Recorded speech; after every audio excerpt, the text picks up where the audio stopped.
Hey, everybody, and welcome back to MindWhack, the podcast all about AI for content marketers.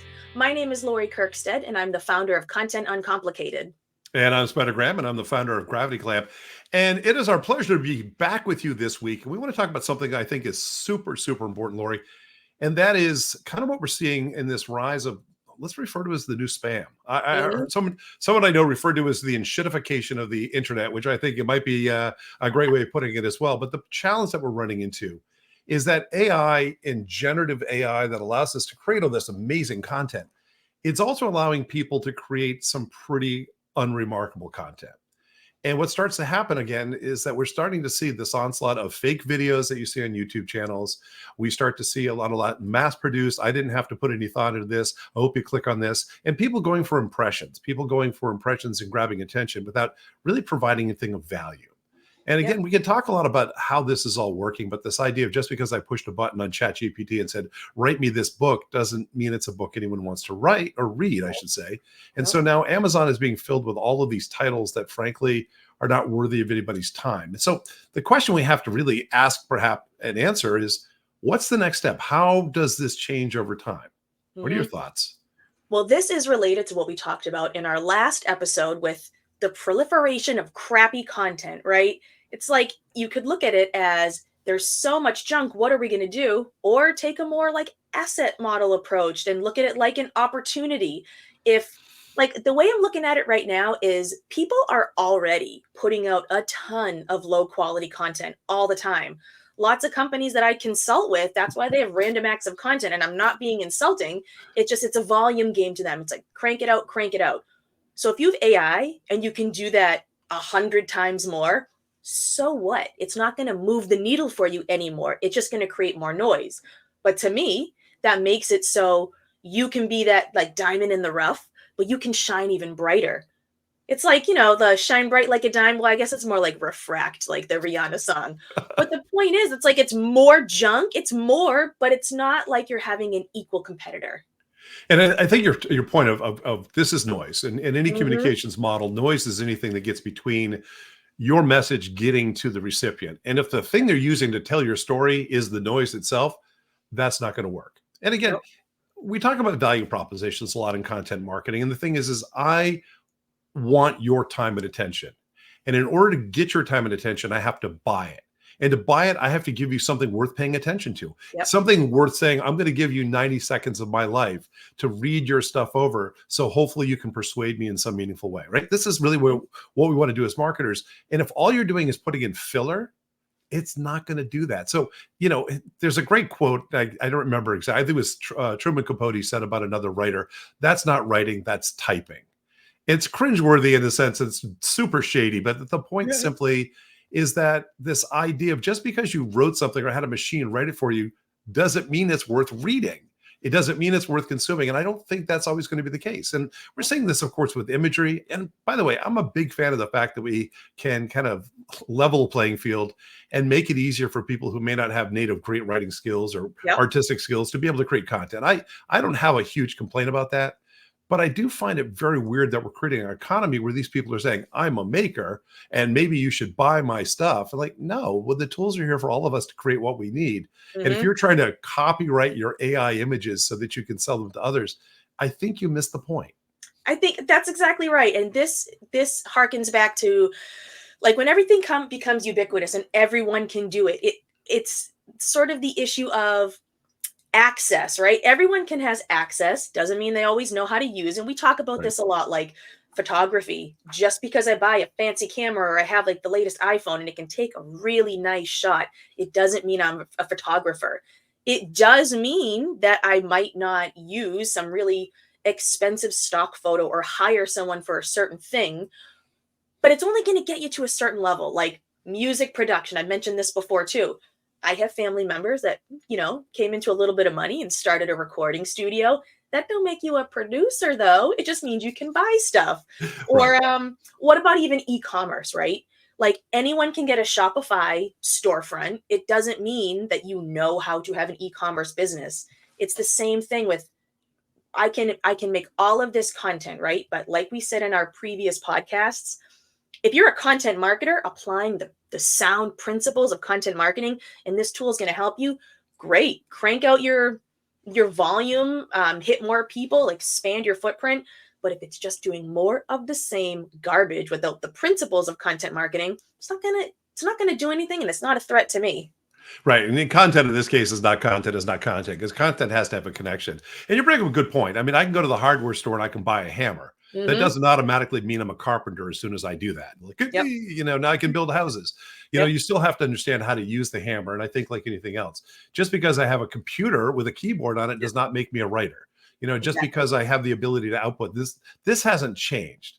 What Mm-hmm. has changed is that I can go in and pretend, simulate what a writer would be by saying, "Hey, ChatGPT, I want to write something that looks like this." But Yep. again, with anything that we do, I think it's a jumping off point. And again, I've Yeah. never been a fan of using AI to go in and generate my content for me. I love to use AI as a prototyping tool to generate content that I may then want to say, that Mm-hmm. you brought up a really good point.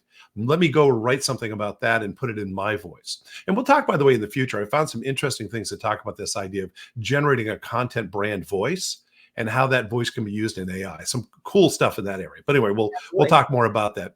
But I think to the point of the conversation we're having today, the idea of just the ubiquity of all this crap Yep. is not going to help things, and it's going to be, let's liken it to email spam. So Yes. for the first few years of email, it was the Wild West. And the first things that happen in email is that a lot of the marketers, a lot of the traditional mail marketers, people who sent out direct mail, were really the first ones to embrace email because it was enough of a parallel to what they were doing. And suddenly all these audiences were going online. How do I get my message to them? Well, the first challenge they ran into is that there was no directory of email addresses. And so some folks said, wait a second, we'll solve that problem. And they created these web crawlers or robots that would go and follow IP addresses to see if there was a website at the other end. And if they found a website, they had a directive: go and look for the @ symbol. If you can find the @ symbol, is there a dot not too far away? Yes, there is. Excellent. We found an email address. So they would scrape it off the website. They would put it back in their database. And now they could turn to this new group of marketers who are coming online saying, we want to reach people through email, saying, we've got 6 million email addresses for you. Well, here's the question: who do these email addresses belong to? And for the longest time, marketers didn't care because it was all about reach and frequency. It was all about, let's reach as many people as we can. But now you basically are starting with the bottom of the dumpster. This is dumpster juice data. Yep. This is the growth. Like, who are these people? Names you scraped off of websites. Some of them are going to be, questions at our domain name, and not a human being. And so the challenge, of course, is that while you may have 6 million addresses you can follow, how many of those addresses are to people who really care what it is you have to offer? And Yep. it's not about volume anymore. It never was about volume. Today, it really is about making sure your message resonates with the people you've designed it for. And if your marketing is just a bunch of filler, guess what?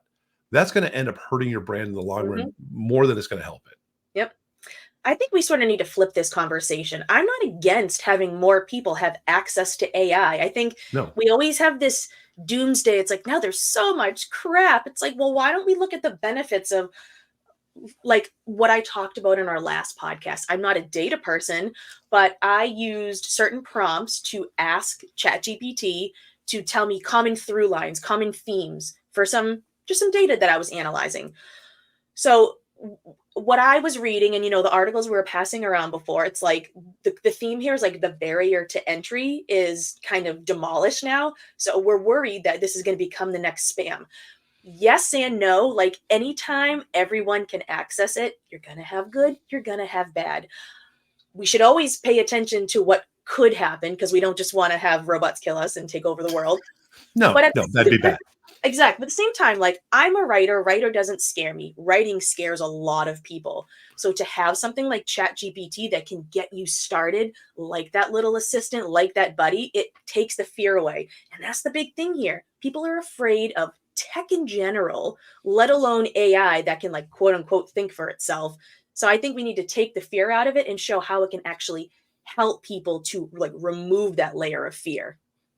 Well, absolutely. Let me share with you something that I think will be useful here. Let me. So A friend of mine, a colleague of mine, a man named Tom Hespos, has just started a new blog called the Six Fingered Man. The Six Fingered Man, if you're familiar with the concept, of course, is the early days of like Mid Journey and Dolly, where human fingers, they're usually an abundance of them, and you could really see what's going on with AI. But his article really summarizes a lot of what we're talking about here, Lori, which is the glut. What is it going to mean for all of us? And in this scenario, a big part of this, of course, is this idea of we're still dealing. Again, he brings up this idea of spam. It's huge, and it's a lot of the signal to noise ratio is becoming really lopsided with a lot more noise and a lot less signal to work with. And in thinking about this, what's going to happen, of course, is it's going to change how we approach things. Yep. And one of the things I think is very important here to think about is this idea that we are not necessarily going to trust a lot of things. I think we're already getting to the point where, I'm willing to look at 4 or 5 different sources for anything that I'm writing about to make sure that I'm not staring down somebody's blatant lie or something an AI hallucinated or whatever, Yep. and said, is this going to be true? And one of the things I think that Tom brings up in this article, let me just find it here because it's worth sharing, is that we're not going to trust our own eyes. And so as a result, it's going to help us to be a little bit more skeptical about things. And maybe this isn't a terrible thing. Maybe the skepticism, as opposed to, I saw it on the internet, therefore it's got to be true mentality, will shift for, hey, you Yep. know what? I think that photograph is faked. And I'm looking at something yesterday, which I wish I could bring up, but it was something I got from USA Today. And they basically send me every day or so. Basically, they're debunking, they're fact checking the news.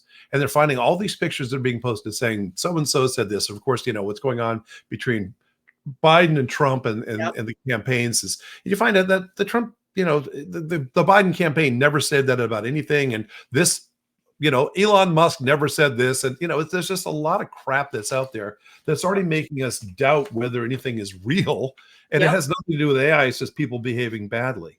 But I think what's going to start Yeah. happening also is we're going to end up with brands or parts of the internet which are just going to become wasteland because people are going to stop trusting that. They're going to stop going there as a source of entertainment and or information, and it's just going to become a ghost town. And this is maybe what has to happen to get rid of the garbage, whereas the good stuff will shine through, like you said, the kind of the refracting diamond will show Yeah. through, and the other stuff will just kind of fall by the wayside because it's not useful and it's also not real. This idea of alternative reality doesn't really play well for most people. No. But he also talks about the fact that we might also turn around to like, you know what, I'm going to avoid kind of the big players. I'm going to host my own stuff and I'm going to make it kind of an island of stuff you can trust because I'm creating my stuff. It's not being besmirched by anybody else. Mhm. And just, again, over time, we're going to go through we have a longer way to go. We're going to go through this whole deep dive into just garbagey stuff.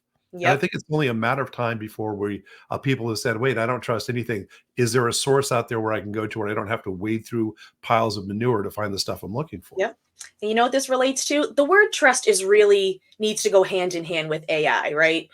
Because people don't trust machines in general. But if we apply this to content, like you said, it's like there's so much junk out there. You look at it, it's like, who wrote this? Who put this out there? So I want to always see a person's face representing a brand. Like a brand doesn't mean anything. That's not a person, regardless of what, the government says, or like a corporation's a business. It is not. So Or a I corporation, you mean a corporation's a person. They are yeah, a business, but they're definitely not a person, yes. right? I got you. Thank you. Take 2. Anyway, yes, a corporation is not a person. See, I get so riled up. I get all messed up with my words. But the point is, I think these are all things we've talked about in previous episodes and in previous conversations, right? Yeah. So we're already going towards putting people branded blogs and just content out there. It's not just like the gravity clamp block. It's from Spider Graham. The stuff that Right. I put out there, it's not from Content Uncomplicated. This is my opinion. Lori Kirkstead, my perspective, right? So when there's stuff out there, if it doesn't have someone's name on it, like that's going to be a big sign of like who actually wrote this. You better be putting good content out there because there's so much more junk. People's expectations are higher, and that, like you said, you're asking them for something, so you better be giving them something of value because they can spot it quicker than you think. Right. And throwing BS at people saying, hey, we're good. And I think that, let's just talk about like from an email marketing Hmm. standpoint for a moment. Here's the challenge. I get an email from you. I may be a little tentative. Is this worth it?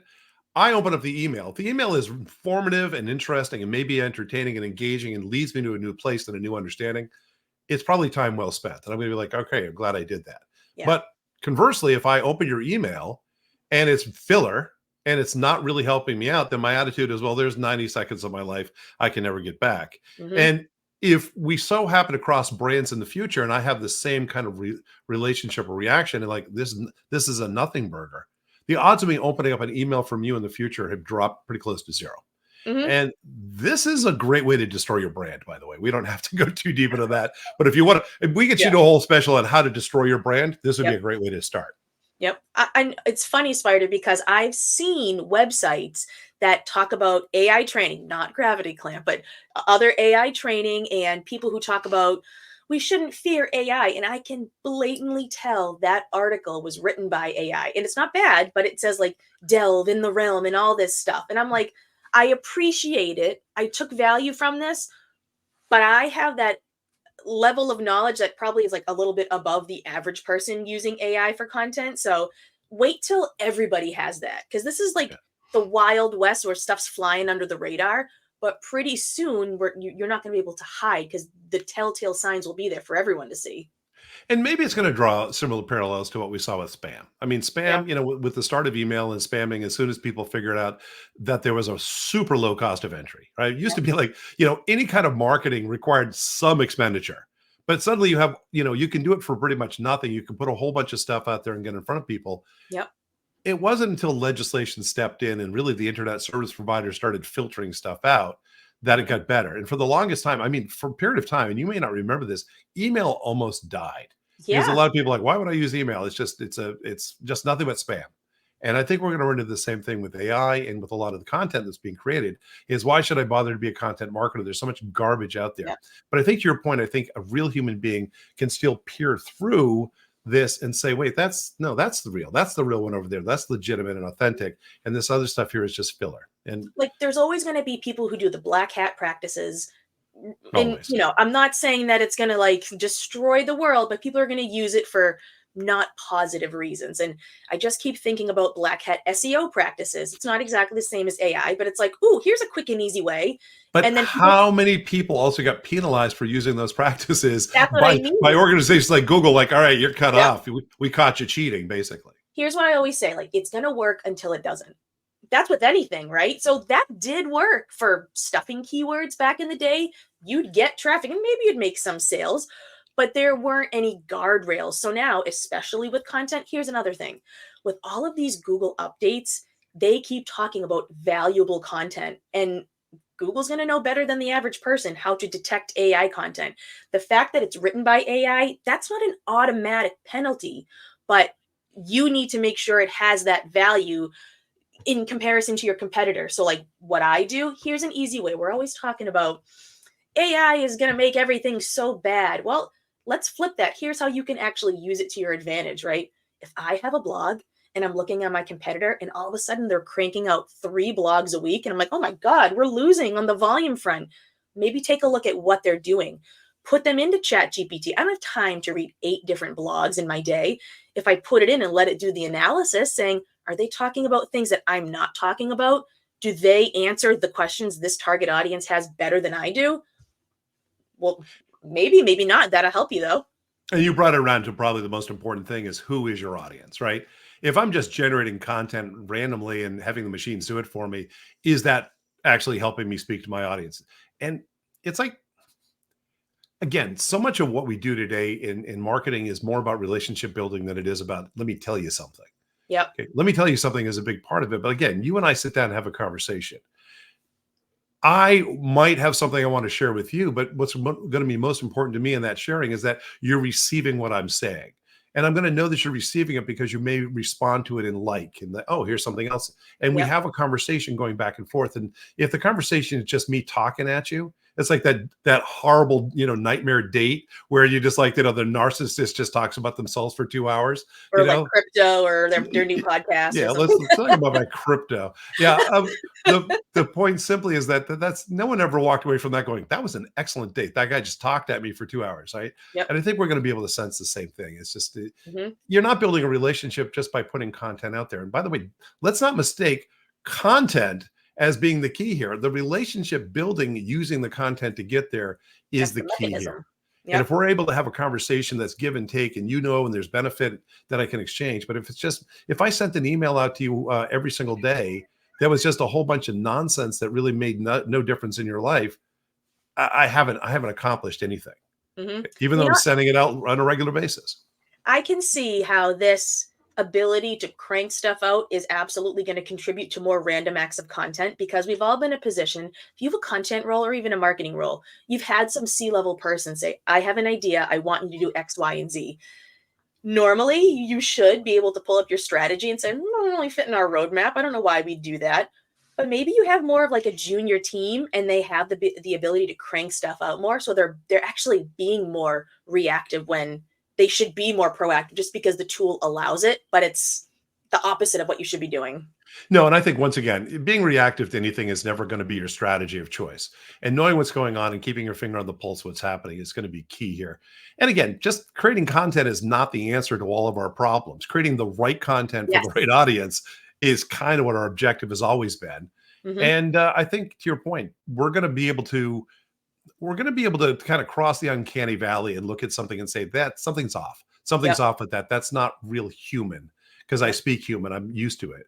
And even if it gets to a point, look, if the AI can start something and you go through and rewrite it and get into your brand's voice, etc., go there. Again, at Yep. the end of the day, it's not look at I made more content than you do, I win. That's never going to be the case. I made content that resonated with my audience, I Hmm. win, is what we Yep. want to be able to do. And I know everyone thinks that, I shouldn't say everyone, but a lot of people think that they can do marketing without any background. A lot of people think they can write and it just writing is writing. But when I use the example of how tech is enhancing other fields, even AI, do you want the best surgeon using AI? Or do you just want like an okay surgeon, but they also have the same great AI? What do you think? Lori, I saw a YouTube video on that. I think I can take out your brain and help you with that. I, I I'll just follow step by step. No, Well, you're I'll get a second absolute opinion. point. Yeah, there are some credibility gaps there with Yep. what we think we can do and what we can do. And Yeah. again, hey, we're at time for today. But again, as always, this is such a just an awesome thing to be able to have conversations with you on these different topics. And for those of you listening, and I hope this is of interest to you as well. And we encourage you to share with us some of your thoughts for upcoming podcasts. We're always looking for conversations that you want to be part of. So let us know what's going on. You can reach me at spider at gravityclamp.com. And Lori? And you can reach me at Lori at contentuncomplicated.com. You can always find us both on LinkedIn. That's true. We're out there as well. Again, thank you so much, Lori, for being such a great conversational partner. And I'm enjoying the heck out of being able to do this with you. Absolutely. Right back at you. This is a nice way to actually take our random conversations that we talk for 5 hours and put it into something to share with everyone. So I'm really enjoying it. I am as well. Anyway, everyone, thank you so much for joining us. And come back to MindWhack sometime in the future. We'll be here.